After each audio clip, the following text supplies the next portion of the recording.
love Paul. I'm reading 2 Corinthians 5:17.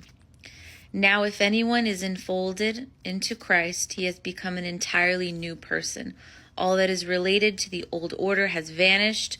Behold, everything is fresh and new, and God has made all things new and reconciled us to himself and given us the ministry of reconciling others to God.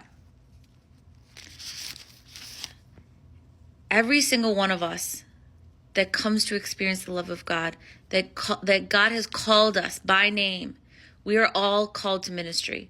Every single one of us. Like, it comes with the territory. Like, once you experience this love, it's so overwhelming, it's so overpowering that it pours out of us. There's nothing we can do to stop that. Like, it's like if you went to like the best restaurant and you had the best meal of your life, you're going to tell people about it. Like, it's inevitable. It's going to happen. And he prepares us. He equips us. The more that we read his word, the more that we surrender to him, that's what happens. Like, he's going to get us into a place where we are knowledgeable and we are confident. He gives us confidence so that we can go out and minister. This is Corinthians 7:1. Beloved ones, with promises like these, and because of our deepest respect and worship of God, we must remove everything from our lives that contaminates body and spirit and continues to complete the development of holiness within us. Part of this process that God puts us through is there's going to be a removal process. He's going to remove things from your life, from my life. It's going to happen. Because if we were in the world before and now we're walking by spirit, there's going to be things that were of the world also that we carried with us that no longer can be part of us. That is a pruning process. That is a breaking of the walls process. Sometimes it's actually people. God will remove people from your life. Sometimes it's just you. It's holds. It's things that like have kept you bound that God will remove from you. And that's what I was talking about in my last video about freedom.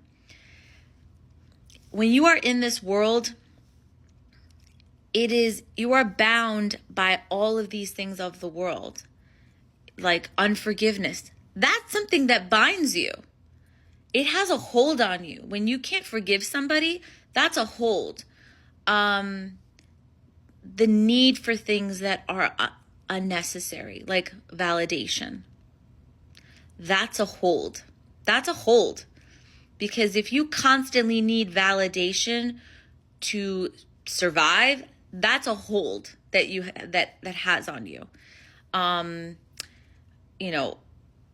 There's other things that are a little bit more obvious, like, addictions and, I'll give you another example, lying. Some people lie because they're just bad people and they lie. Some people lie because they're fearful. So they lie because they're afraid of being truthful. And whether it's because they feel like they're going to disappoint somebody or they feel like, the truth is too much. They live in fear. That fear has bound you. And because it has bound you, you lie. And in lying, you hurt people because they can't trust you. Because once you lie and people know that you lie, there's zero trust. So the lie is bound in fear.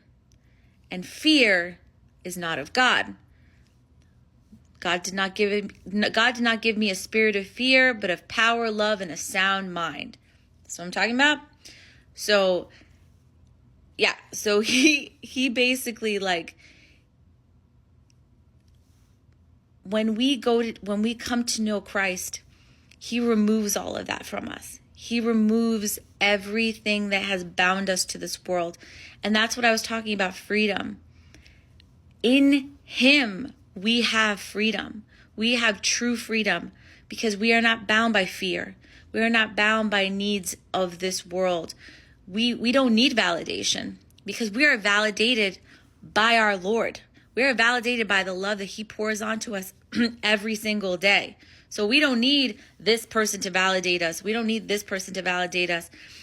We don't need trophies. We don't need anything like that because we are covered by the love of God. And we don't walk in fear because God did not give us fear. Fear comes from the enemy. Fear comes because you don't trust.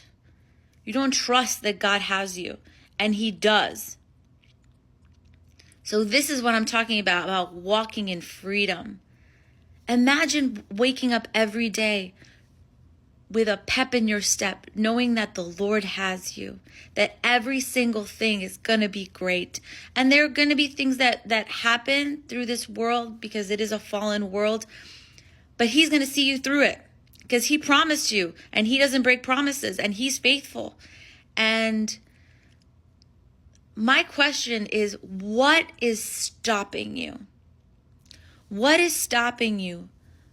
What is keeping you bound in this world that you don't want to take this leap of faith, that you don't want to just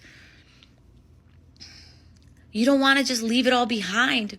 What are you scared of? What are you afraid of leaving behind?